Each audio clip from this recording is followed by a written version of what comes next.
Bandicam programı en güzel ekran yakalama programlarından biri. Ekranınızın video kaydını yapan başarılı bir program. Programın da çok güzel bir özelliği var. Tabii ekran kaydını yaparken kayda başladığınızda mesela ben buradan şu düğmeyle başlatıp bitirsem önce bu pencere görünecek. Bunun görünmesini biz istemeyiz.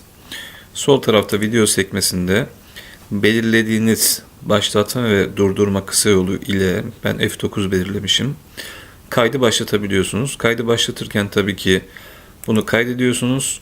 F9'a basıyorsunuz, başlatıyorsunuz. Sonra yine F9'a basarak bitiriyorsunuz. Tekrar Bandicam'i görünür hale getirelim. Bu şekilde kayıt yapıyoruz ama o zaman da ne zaman kayıt başladı, ne zaman durdu bunu karıştırabiliyoruz. Bunun için harika bir ayar var. Şuradan yine video sekmesindeyken ayarlara tıklıyoruz. Başlatıldığında ve durdurulduğunda ses efektlerini çal diye bir seçenek var. Bunu bu tiki işaretlediğimizde başlarken farklı bir ses, biterken de farklı bir ses çıkıyor. Çok güzel bir özellik. Ben de bu özelliği başlarda kullanıyordum ve hiçbir sorun yaşamıyordum. Ancak şöyle bir sorun çıktı.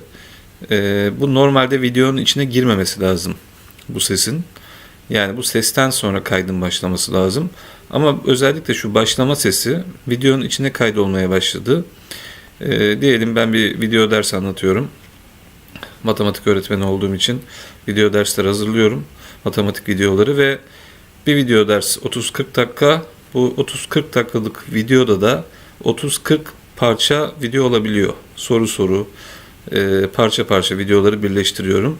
Her seferinde de bu ses girince bu sesi Premiere Pro'da düzenlerken her birinden kesmek ciddi problem.